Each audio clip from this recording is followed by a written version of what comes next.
Good evening, everybody, and welcome to our virtual event tonight. My name is Janie Herman, and I am the Adult Programming Manager at Princeton Public Library, and it's my great joy to be here tonight to host tonight's program, which is presented in partnership with our good friends at Labyrinth Books. The library and Labyrinth work closely together for so many of our programs, and it's a great joy to work with them to host authors and bring all this talent to our community, both virtually and now we're slowly moving back to in-person events, which is a great thing as well. Tonight, we are really thrilled to have Lauren B. Davis here to be in conversation with Sheila Kohler and along with the special guest, Sister Rita Woehlcke. And so before I introduce Lauren a little bit, I'm going to say that Lauren is a really great friend of both Labyrinth and the library. In particular, at the library, whenever we need to call upon a moderator, we know that Lauren has usually got plenty of time to offer up for the library, well, not plenty of time, plenty of willingness to offer up to the library her services. And for instance, she was our moderator for a Friends event lately where we had Danny Shapiro for our annual book lovers luncheon. And then she did another lovely event for us with Alice McDermott a couple of years ago. So we just love working with Lauren, both to host talks for her own books, but also when she comes along to moderate conversations for us. It's just a great pleasure to work with her. So in Even So, which is set in Princeton and nearby Trenton, Lauren is exploring what it means to love others, even those who are not perfect. And so a story that looks at passion and compassion and the challenge of loving difficult people. And Lauren, like myself, is a Canadian. So we have bonded over that as well, I must say. She is the author of the Grimoire of Kensington Market, Against the Darkening Sky, The Empty Room, Our Daily Bread, The Radiant City. She has been longlisted for the Giller Prize and the ReLit Awards and shortlisted for the Writers' Trust Fiction Prize. She was born in Montreal. She lived in France for 10 years, and now she and her husband, Ron, live here in Princeton with their most beloved rescue pup, Bailey. And so she is going to be joined in conversation with Sheila Kohler, who is the author of 15 books, 12 of which are novels. Her most popular books include the novel Becoming Jane Eyre, as well as a memoir called Once We Were Sisters, and her most recent novel, Open Secrets. She is a native of South Africa, and she makes her home in New York City and has taught creative writing at Princeton University since 2008. And then we have Sister Rita here. She is one of the Sisters of St. Joseph and is the director of the Sisters of St. Joseph Associates in Mission of Philadelphia. And she runs retreats and programs for personal and ministerial growth. She has a master's degree in literature and pastoral counseling and a graduate certificate in spiritual direction. So we're going to find out about all the connections here. A few housekeeping items. If you'd like to buy the book, it's available from Labyrinth. I put the link at the top of the chat and I'll put it in again, but you can just also stop by now and buy it in person. And I encourage you to do so. It'll make a great gift for the holiday season. And this event is being recorded and it will be available on the library's YouTube channel within a couple of days. So if you had friends that wanted to attend that couldn't, we'll make sure the link is up there. You can just go to the Princeton Public Library YouTube channel. So now we're going to start off tonight with Lauren. Hi, Lauren. How are you? I'm good. Thank you. A brief reading for us, and then we'll bring up Sister Rita and we'll bring up Sheila. So I'm going to let Lauren take it over. Thank you. Thank you so much, Jamie, for inviting me to do this tonight. And thank you so much to Sheila for being part of it. And of course, to Sister Rita, whom I adore. We'll be talking in a little while. So the reading. I thought the reading that I would do tonight's very short, but it takes the point of view of Sister Eileen, which, considering our guest tonight, I thought might be appropriate. So I'll begin. Eileen stood at the kitchen counter, chopping onions. Onion skin, she thought. That's what we used to call airmail letter paper. Her great-aunt Kate, something of a family rebel way off in County Sligo, wrote letters on such paper. She wrote about warriors and druids, banshees, Valor of the Evil Eye, and the Cailleach, a wild and willful female goddess who made the stones and storms. Eileen's mother would scan the letters with a snort of derision and toss them into the trash, muttering about godless pagans. Eileen, however, would rescue them, ferret them away, and read them. She found no sacrilege in the old tales and spirits of sky and earth, not then and not now. What was all the world and everything in it, after all, except a metaphor for God, who spoke in the language of whomever God sought? And didn't God seek us all? But no one wrote letters any longer, did they? They texted. Texts. Yes, there was Angela's face floating in front of her. Angela texting Karsten, even though he was only a few yards away, working in the same once blasted piece of land. Karsten texting her back.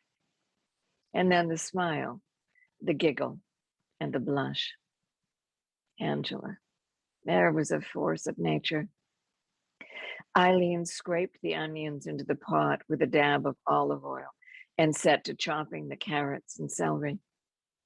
A soup needed a good base, something homey and solid, seemingly plain, but without which it would be thin as gruel.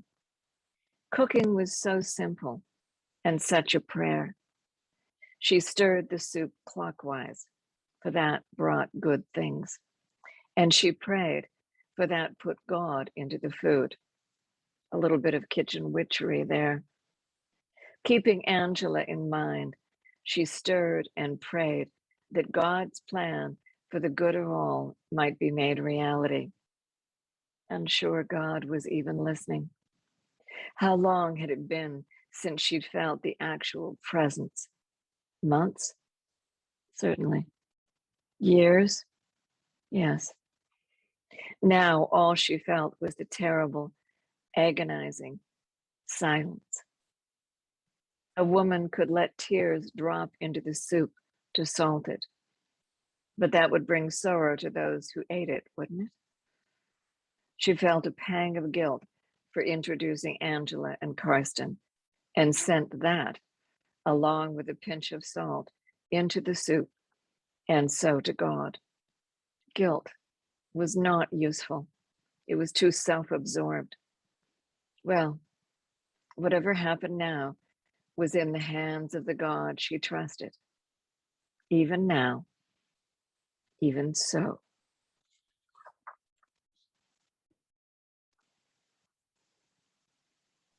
Okay, that was a great reading. It's perfect to start the night off. So can we have Sheila and Rita start your cameras and join us here online?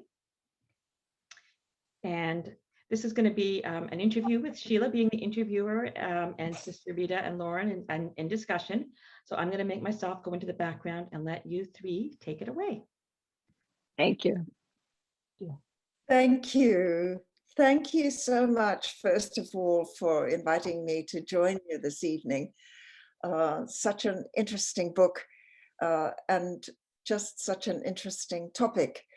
I think many of us probably would have tried something of this kind to bring religion into a book, to bring God into a book at this point in time.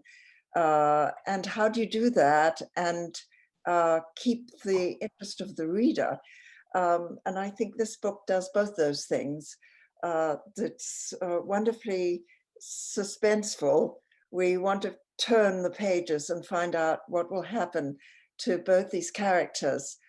And I, very often when, as a novelist, one's asked the question, how much of your life has gone into this book? And it's a question that one finds a little distasteful in a way, because you feel like saying, well, read the book, read the text. But my question was more, I wondered what the literary influences were on this book. After all, there's a great tradition of Catholic writing. I can remember starting as a young teenager reading something called The Nun by Diderot, the French encyclopedist. which really interested me, a series of letters. And then, of course, there are the great writers like François Mauriac with his Thérèse d'Équereux, who is a real sinner, right? And of course, Graham Greene, who is a wonderful Catholic novelist, certainly in some of his books. So my first question, really a little bit to both of you, was the inspiration of this book. Did it come, what was the literary inspiration? What were perhaps the writers that that gave you the courage to write this book, which is where you bring God onto the page? Well, it's funny, Sheila, you've caught me here, because I don't think that in all of the interviews that I've given so far for this book, anybody has asked me that question. So yay, you. I love it. One of the writers, a Catholic writer, that I don't know whether readers in the United States will know him, but his name was Morley Callahan. And Morley wrote, well, most famously, I think, got into a boxing ring with Fitzgerald in Paris, and actually knocked Fitzgerald down. And I think that's the way most people know. Or was it Hemingway? Maybe he knocked Hemingway down. I think it was Hemingway, and Fitzgerald was the timekeeper for it. But he wrote, God, of course, you caught me off here. I wish I could remember the name of the book that Morley had written about the priest.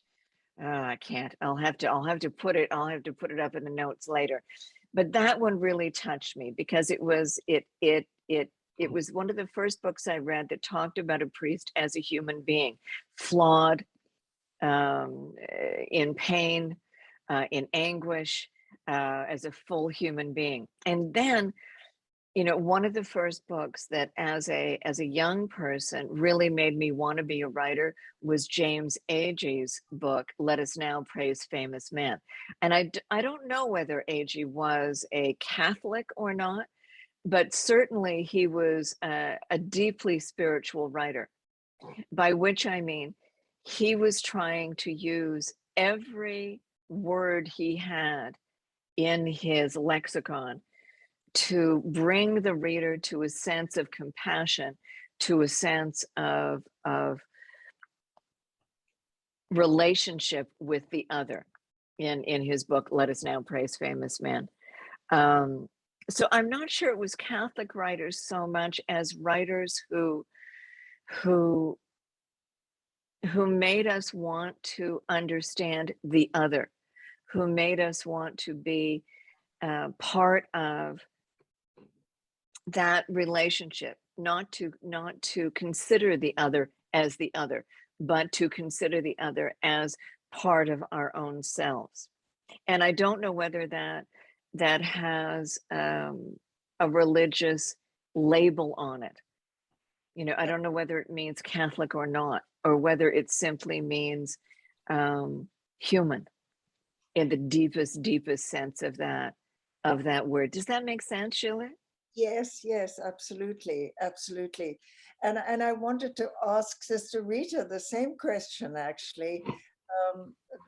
In your search for God, if literature had played a part in your choice too, to become part of a religious, become part of a convent.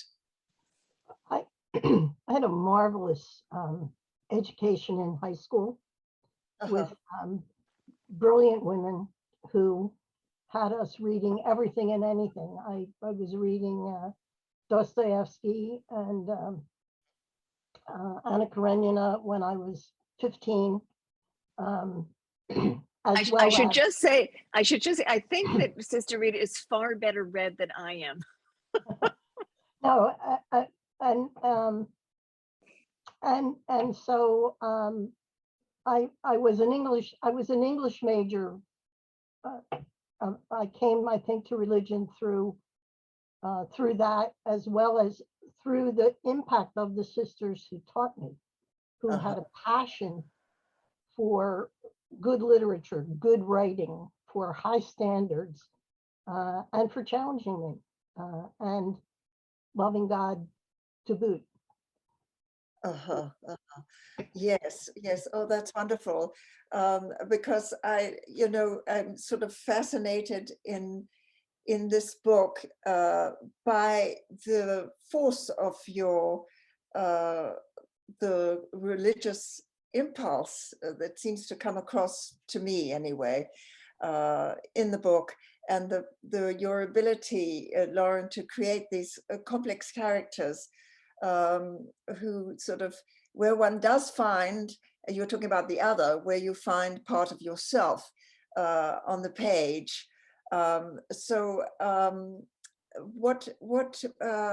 What gave you the inspiration then, if it didn't lie so much in literature? I had thought perhaps that you were a fan of maybe Graham Greene. Oh, I am. I'm a huge fan of Graham Greene. I am. I'm a huge fan of Graham Greene, but I'm not sure that was the impetus for this book. I think that I think that what happened with me is I as all writers, right? We write about what obsesses us. What can't we figure out?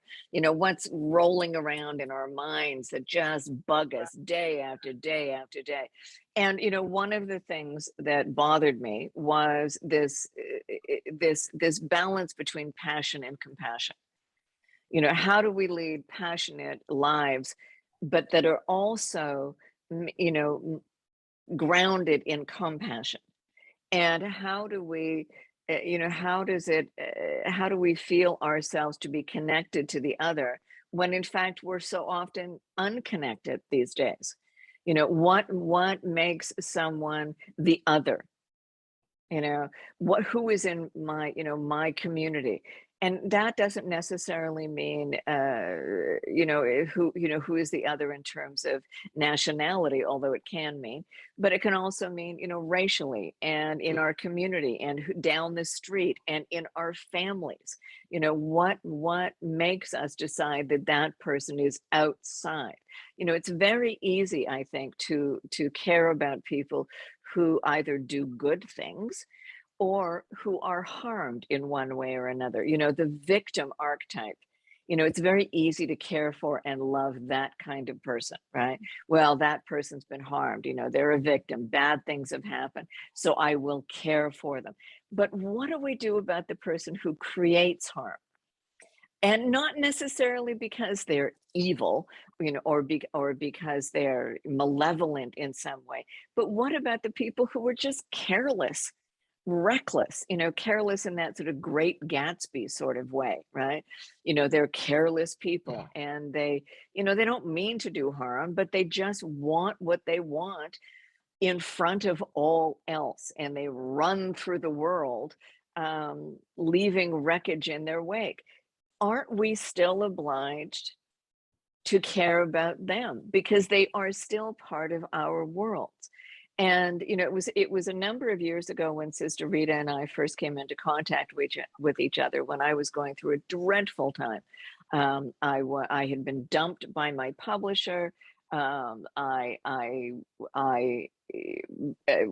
Two of my brothers had committed suicide because of drugs and alcohol. One on Good Friday, and the other on Easter Sunday. I'm sure there's no symbolism there, right?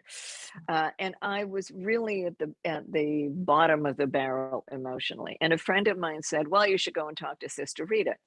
And I thought, Sister Rita? I was like, isn't she a nun? Isn't that what sister means? And they said, yes, yeah, she's a Catholic nun. And I said, look, I'm not Catholic. I'm not even Christian. Why on earth would I go and talk to a Catholic nun? And they said, well, Sister Rita doesn't care about any of that. All she cares about is that you're okay.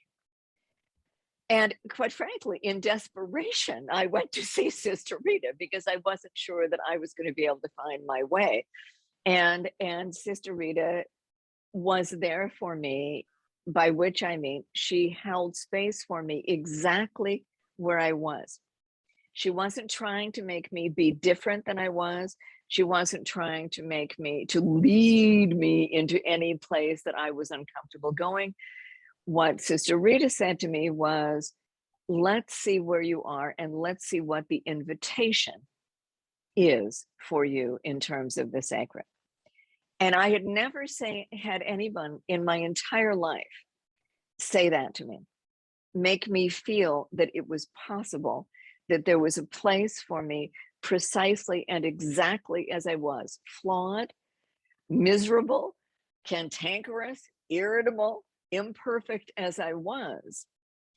And so after, I mean, and you know, Sister Rita and I have now been in relationship, and now those words mean a lot to me, in relationship for many years. And so when I started thinking about how is it we, look, I mean, I live in Princeton. This is a leafy, crazily privileged community, right? And yet we live 9 miles down the road from Trenton, which is anything but those things. And I started to think about the difference between these two communities and how one does not speak to the other, and why doesn't one community give place, give space, give respect to the other, both ways, going both ways. Then all of Sister Rita's conversations came back to me. And that's why I thought, if I'm going to investigate and examine this phenomenon, I think the relationship between someone who is deeply spiritual in that accepting way, and a woman who is, as Angela is in this book, just the opposite, at least at the beginning of the book, where she's driven by nothing but craving. She's just this hollow need. I think that's where these two stories intersect. Yes? What is your answer to that, Sister Rita? Well, I remember teaching Sinners in the Hand of an Angry God to sophomores, and saying to them in a Catholic high school that God was not Catholic. You know, that the divine is the divine. And they were shocked. But I think that any authentic spirituality of the many traditions, of the many sacred traditions, pursued with integrity, you know, with a fierce moral inventory of the fourth step of AA, or however you engage it, brings you to this place, And I had the good fortune of being able to share with Lauren that was rooted in our history from 1650 on, that we were called to love the dear neighbor without distinction, from whom we do not separate ourselves. And so I think that phrase struck Lauren. It did. She repeated it in the book, and it certainly has meant a lifetime of challenge and joy for me. And so that's where the spaciousness is, living into that invitation that is religious life as a sister of St. Joseph. And how then this is wonderful. Obviously, we're called, whatever our religion is, maybe to love one another, right? But how do you take that message into a modern novel today and combine that with a story, so that the reader has this question and wants to turn the pages? I think that's a very difficult thing to do, to have a message, a strong message like that, and at the same time to keep the reader, to structure the book so that the reader will remain turning the pages, which I think one definitely does with this book. Thanks, Sheila. How did you find these two? Well, I think it's always about who is the character, right? What is this character, real and true, and does she exist as a fully formed entity? Right? Both characters, both the nun and Angela, both Sister Eileen, Angela, and if either of them had been ciphers. You know, if either of them had been mere illustrations for a point, then I would have been writing a pamphlet, right? And not a novel. But what interests me is what drives people to be who they are, and also what don't we see? You know, because one of the things I think is interesting is, you know, look, Angela is a tough character to love, right? I mean, she's, you know, I mean, I love her. You know, I made her up, you know, so I love her, right? You know, I love her. I love the passion that she has for life. I have, you know, I love the fact that she won't settle, you know, for a life she doesn't feel is fulfilling. But I also know that, you know, there are stumbling blocks to that, right? That it's difficult to love someone. I found it challenging to love someone who is so careless and reckless. But isn't that the point? Right? That's the point. And so if I can, through the writing of this book, find a way to care about this character, to find her worthy, then I hope that the reader will as well. And it doesn't mean that she's going to be without flaws, right? I mean, you know, there was a review that was written about the book, and they said, well, you know, the characters, you know, this character isn't likable. It's like, likable? What the heck does that mean? Likable, you know, was Raskolnikov likable? You know, I don't think so, right? But does the character make you think? And, you know, as a South African, I'm sure you know the book Tsotsi. Yes. Right, Sheila, right. So, you know, here's this a novel that just astounded me, you know, about a young man who commits cold-blooded murder more than once, we think, and then kidnaps I'm sorry, I have a stink bug in my hand. It crawled across, and I don't want to kill it, so I'm just going to put it over there for now. You know, and he, you know, he kidnaps a child, and then the child becomes a metaphor for himself as a child who was abandoned and misused. And when you begin the book, you think, this is the most unlikable character I've ever read, you know, I've ever encountered. By the end of the book, you're rooting for him. You want him to be okay. And I think, you know, there's something to be said, you know, this idea that we love the things we care for. And it's also, you know, it's always the damaged things.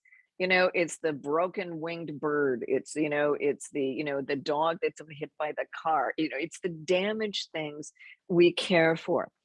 And Angela is deeply damaged, right? She's a messy, messy character. But so is Sister Eileen, right? Sister Eileen also, you know, you know, Sister Rita and I talked about the fact that nuns are so often in literature portrayed as either horrible, awful, terrible people who do these unspeakable things, or they're Loretta Young, you know, they're like, you know, the flying nun, they're the perfect person.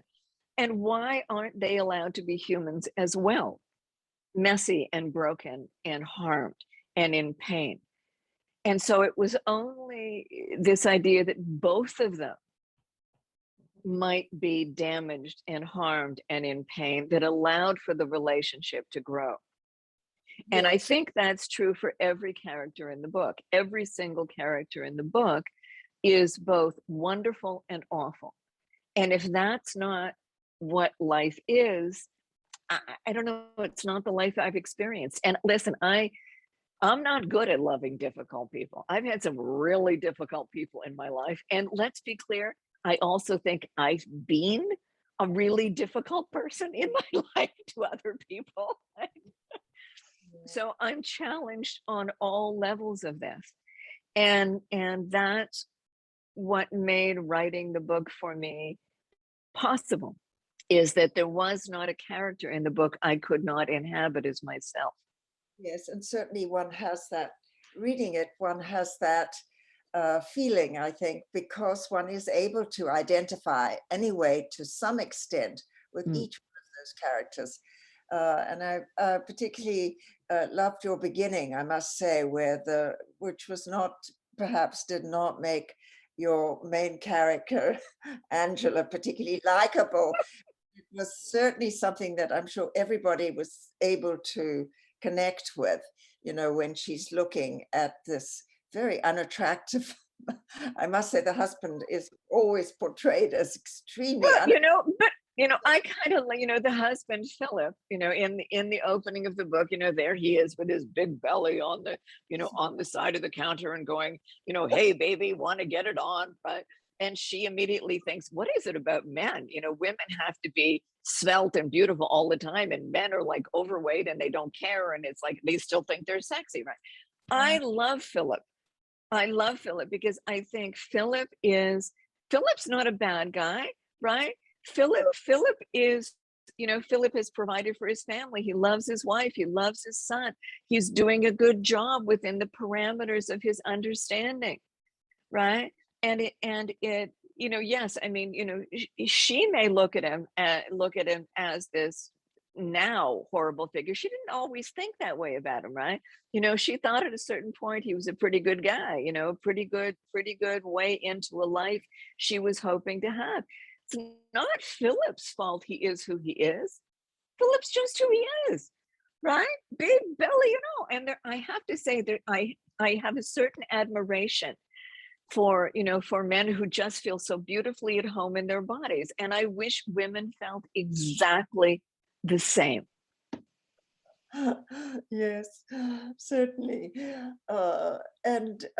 So tell us a little bit more about, so you met, both of you, just because you were looking for some spiritual help and found one another in that way.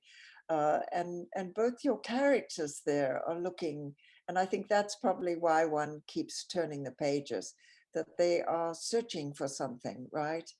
Angela is searching, and so is Sister Eileen in her own way, and with the silence of God. And I thought that was very interesting too. Do you want to talk a little bit about that, Sister? Yeah, I'd really like Sister Rita to talk about the silence of God a little bit, because it informed so much of the novel from Eileen's point of view. Many spiritual writers, Merton, Thomas Keating, talk about silence as God's preferred language, which is great as long as you're not on the other end of the receiver. Silence is not something we're comfortable with.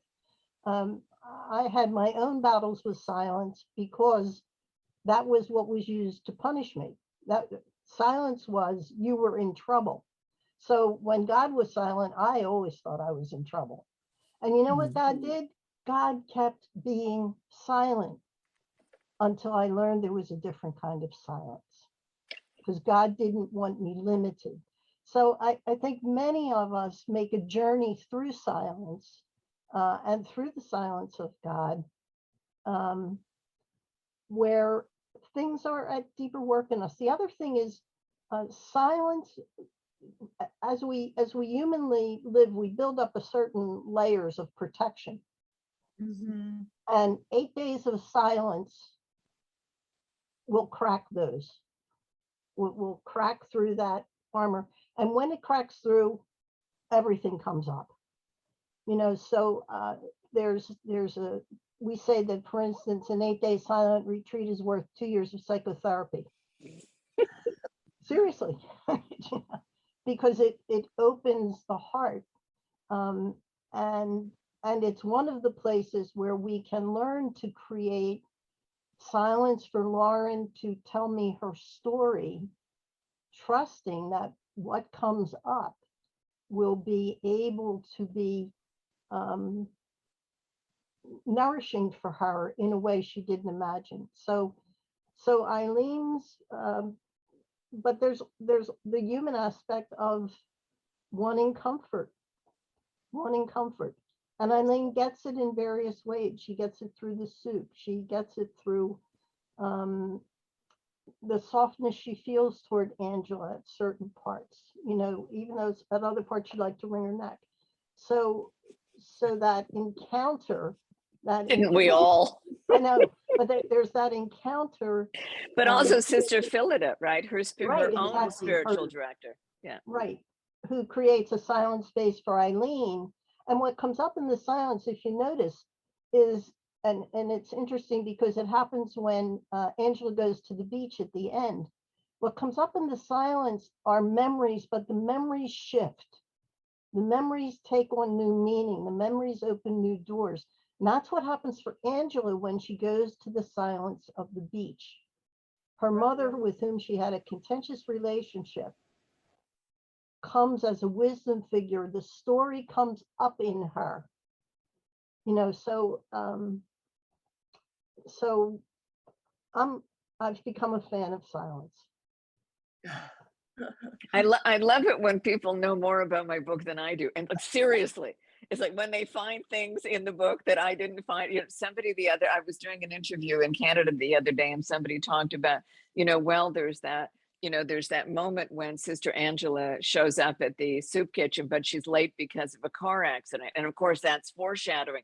And I went, oh my God, I hadn't even thought of that. But yes, of course it is. And I think that's what writers do, right? I mean, something comes up from the subconscious. You don't necessarily know that's what you're writing, but if you let it, you know, if you trust that process, things will arrive in the narrative, things will arrive on the page that are useful.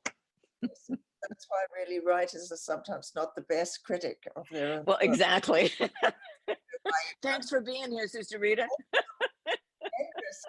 Interpret things that you perhaps just, you know, put in because, I don't know, you've got a chair in your room and so you put it on the page, but find a meaning for it that you didn't necessarily have.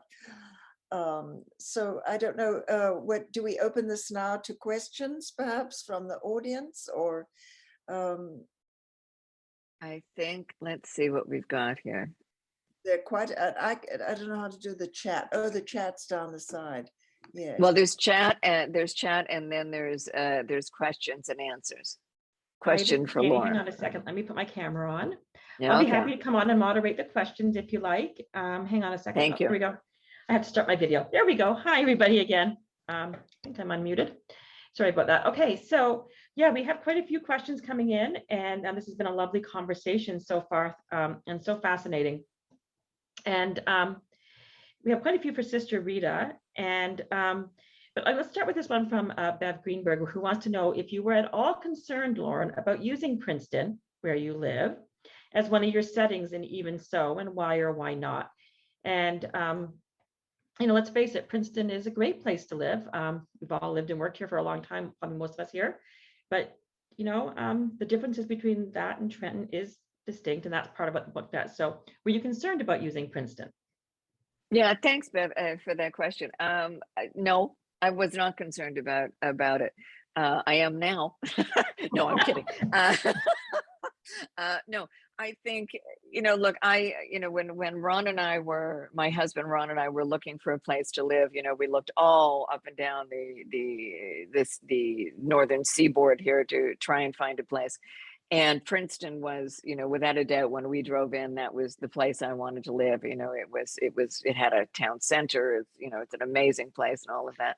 One of the things we did when we moved here, we did with all the towns that we were looking at, was we looked at the newspaper and we looked at the wedding section, and we looked to see if there were any people of color or mixed racial marriages. I know that sounds weird, but it just seemed to me to be, to us, you know, to be sort of a good template for whether or not this was in any way an integrated town, because we were not interested in living in, you know, a town that was just white bread. Sorry, but there you go. And, you know, so Princeton had this, you know, we had this sense that Princeton was a place that was diverse. And I think it is a diverse city. I do think that. And I think that, you know, big pharma, you know, I know big pharma, all kinds of problems, but I know that, you know, big pharma, it brings in all kinds of intellectual talent. I think that the university obviously brings in all kinds of people of all kinds of backgrounds and all the rest of that. But there is a difference between diversity and integration.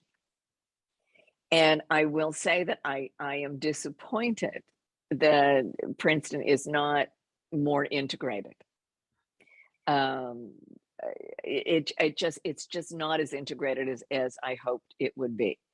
Now, look, I mean, that may be as much my fault as anybody else's fault, right? I do remember when we first moved here, we met, someone we liked very much, and we asked if they would come over for dinner. We thought it would be great, and his response was, "Look, I'd love to, but my wife just doesn't socialize with white people." And it's like, yeah, I get it. I cannot blame you for that in any way. But it was sort of sad, and then a friend of mine that he's passed on now, but he used to be he was the dean at the College of one of the college schools in the College of New Jersey, and he was from Florida originally. And I said, look, I don't get race relations here. I don't get it. I mean, I'm from Canada. Janie thinks they're different. They're not great, but they're different. And we lived in France for a long time, and they're not great, but they're different. And I just didn't get it here. And he said, look, Lauren, the difference here is if you live in the South, white people, he was Black. He said, white people don't care how close you live to them as long as you're not a doctor or a lawyer. In the North, they don't care if you're a doctor or a lawyer. They just don't want you living next door to them. And I thought, oh my God, is that true? Right. And I've come to think it sort of is. So we have a lot of work to do here. And we have a lot of work to do in Princeton. And I think we have a lot of work to do economically. I think we have a lot of work to do racially. Do I do all the work I would like to do? I do not. But I still recognize that it needs to be done. So I think that what do I say about Princeton, the book? I say it's a lovely place to live with a lot of interesting things. There's great restaurants and, there's great stuff to do. And but I also think I make the point that I used to think it's sort of the Brigadoon of New Jersey rises magically out of the mists of New Jersey. And it's not a perfect place. And there is work to be done, and we need to do it. And I wanted that to be part of the conversation of this book. And I will interject, and I'm sure many people on this program tonight on Zoom will realize that, the library has been centering itself in that we work with the group Not in Our Town, Princeton, to help work towards that very issue. We have a monthly meeting, first Mondays of the month, with Not in Our Town, called Continuing Conversations on Race and White Privilege. We've been having those meetings for 7-8 years now. And there has been a lot of good that has come out of that. And I think there's a growing recognition in our town. When we started those meetings 8 years ago, we would have a dozen, maybe 15 people come. Just prior to COVID, we had to move from a small room to a bigger room. We were in our full community room. We'd have 70 or 80 people there. And so I think that does show you that consciousness is rising in Princeton. And we continue those conversations. You can come, actually, we have one coming up next week. They're on Zoom right now. So everybody can join in, go over to princetonlibrary.org and look up Not in Our Town if you want to be a part of these conversations that are about trying to change some of these racial issues that are present in New Jersey in general, but in Princeton in particular. And I will be there. And economic issues as well. Yes. Yeah. So here's an interesting question for Sister Rita. It asks, what about Lauren's book aligns with your belief in healing through relationship? And that came from Susan Applewhite asking that. Okay, do you have 3 days? No, seriously. Imperfect, we're perfectly imperfect. We're perfectly imperfect. And my sense of healing through relationships is that the imperfections that impact me and my imperfections that impact others, much like the chaos of the evolving universe, can be realigned and reconfigured, but it happens It happens when I allow them in, when I allow the hurt in, or when people allow my blindness or ignorance in, that it begins to open up spaces within me. So I think where Lauren and I are in simpatico is that imperfection isn't sin.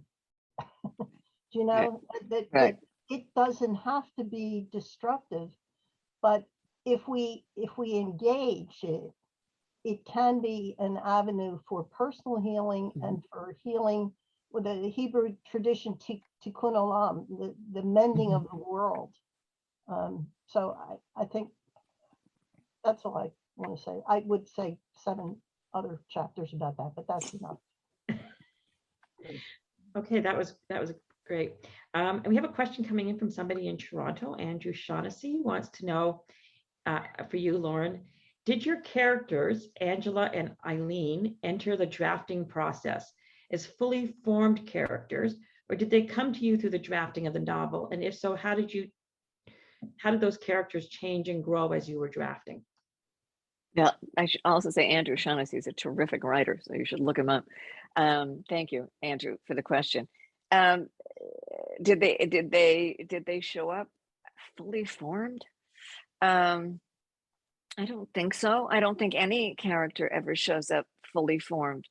I think you start working with them and you start getting to know them and you start having conversations with them, and they change and they morph. And, you know, whenever I'm writing a book, I start, sort of, as I said, with what obsesses me. And then I, and then the next step is, well, what would happen if this person was involved? And that's sort of a conundrum.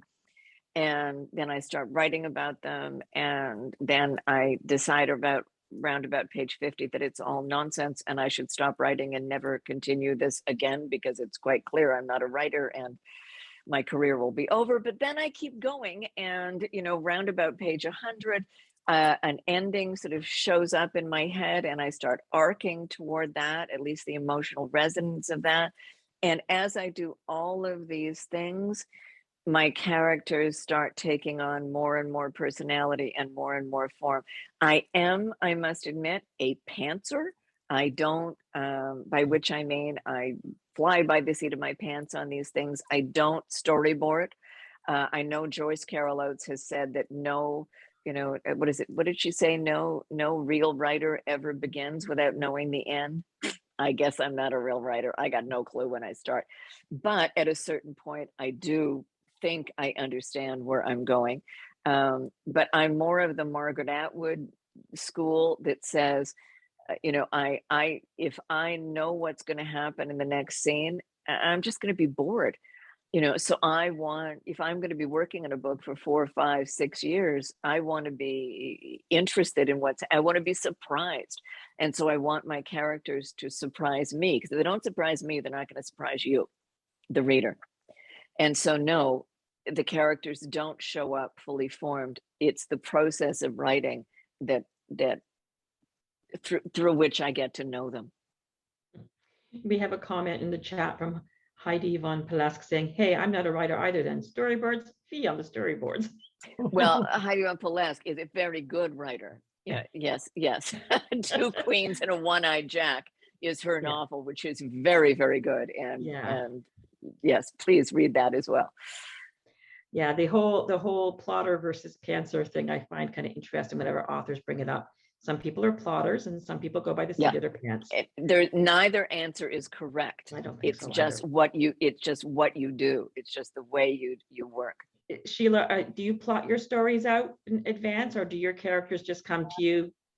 With Lauren, I think you have some ideas in your head, obviously, and then you need both complete control and complete freedom. So you need both, but certainly on a first draft, I would go for the surprises. Yes, go for what, and then obviously at some point you have to go back over it. So here's a quick, that's true. Here's a question coming in to Lauren. Can you share why you chose Philip to speak the title words, even so? Was there Ah. a Well, decision behind that? I actually think there are a couple of places. I mean, in fact, Eileen also, says even so in the piece that I just read at the beginning of this. But Philip's interesting. Sister Rita. I once asked Sister Rita, because she's Sisters of Saint Joseph. And I said, well, why St. Joseph? Like, what's the thing with St. Joseph? And one of the things you said, Rita, I don't know whether you remember this or not, was, well, it's because he's not the main show. Right? He's not the main show. I mean, he was just the guy who got the work done. He was the one running around feeding the donkeys and, moving people when they needed to be moved. Like, he was the guy getting the work done without a lot of, bright lights and stuff on him. And in a way, that's kind of the way I feel about Philip. I mean, Philip is not, he's not, no light is shining on him in this. And if anybody, because Philip has a whole story of his own, right? And it would almost, well, and there's a thought, it would almost be an interesting novel to see, where is Philip in this? Because does he, because the title of the book, even so, comes from Raymond Carver's poem, The Late Fragment, which is actually what's on his tombstone, right? And it's the poem he wrote. And he said, did you get what you wanted from this life, comma, even so, I did. And what did you want? To be beloved upon this earth, to feel myself beloved, right? And that, I mean, who among us does that not apply to? Even Philip, right? So Philip also has this even so. Do you still feel yourself beloved, Philip, even though you've been tossed aside, even though you've been portrayed in this book as being somebody who is fat and sloppy and narcissistic and not caring about others, and a Republican who's just out there for the money, and you buy your kid a car and throw him the keys without any thought? What about you? Even so? Even so. And it was important to me that Philip had that echo, because Philip is just as important in this book as any other character. Wow. Yeah, I thought that scene where he buys the car for the son to be just Connor, for Connor. That was a pivotal point in the novel to me, to putting what happens afterwards, to pushing the story forward. And of course, another one of those car moments, which I didn't really recognize until I was writing it. What you doing, Rita? What you saying? And the interesting thing is, he's treating Connor the exact way he treated Angela, which is to provide her with everything. Right. So yes, it's totally consistent with his way of trying to love, but it causes this, immense conflict. It does, but turns it into a competition. But he's just doing what he can do. Yeah, that's it. That's it. So Daphne Hawks wants to know, is everyone an other to someone? I have Carver's quotation taped to my board, and I can't wait to read your book. So is everyone an other to someone? Maybe that's just food for thought for everybody here tonight. I think Daphne, Daphne, I mean, she's a deep thinker. I know Daphne. Daphne is a woman of faith herself. And I don't know, I'd like to sit down and have coffee with you, Daphne, and chat about that. I think it is. I mean, Rita, you tell this wonderful story about, and forgive me, I'm probably going to have to tell it for you in order for you to understand what I'm saying. But you talk about how you were once complaining, I think, to your spiritual director about, as somebody, how awful they were, and your spiritual director said to you, I was grousing about community, and Jack Carboy, this Jesuit, said to me, we were in two rockers on a porch at our retreat house in Cape May. And he said, Rita, I used to think the Jesuits had all the loonies. He said, but now I know every congregation has their fair share. And somewhere on two other rockers on another porch, someone's saying the same thing about you and me. So it was that, it was that sense. And that's what I mean by it. At any given moment, I can be, oil to Lauren's wounds and lemon juice to somebody else's paper cuts. Right. And I think, that's true about this book and any other book, right? I mean, we all, readers will respond to this book from their own perspective, from their own sense of being. And that's true of any book. I remember being at a book club once and somebody came up to me and said, my God, they want me to read this book next month and I'm not reading that book. And I said, well, what's the book? And they said, it's Lolita, something called Lolita. Oh my God, I'm not reading it. It's horrible. And I said, well, have you never heard of this book before? And they hadn't. This woman had never heard of the book Lolita and was horrified and would never read a book that way. And I said, well, so like when somebody says something like the Long Island Lolita, like, what do you think of? Right? Because she didn't understand that there's a reason why it's in the discourse. Right. That it's not an easy book to read, not a pretty book, not a happy book, but there's a reason for it to be there. I think that matters. Right. Yeah. And I see that Sister Rita, we have one last question here, and I know that I can see that Sister Rita is typing an answer as we go because it's a longer question. It also comes from Heidi von Plaske, and it says, and even so, Sister Eileen has a difficult past, and she comes to terms with her place in the church and her vocation by way of her faith. And so what we're wanting to know is there a distinction between the institution of religion and individual faith, and also between spirituality and faith? And I know that you're trying to type that out. That's a really deep question. Maybe it's too deep for tonight, but I want to recognize that question because I do think that's partly at the heart of this book. I mean, it really. Yeah, I think it's at the heart of this book too. And I would love you to take a second. Say one sentence. When I made peace with my family of origin, which was full of trouble and beauty, I began to be able to make peace with my faith of origin, which is full of trouble and beauty.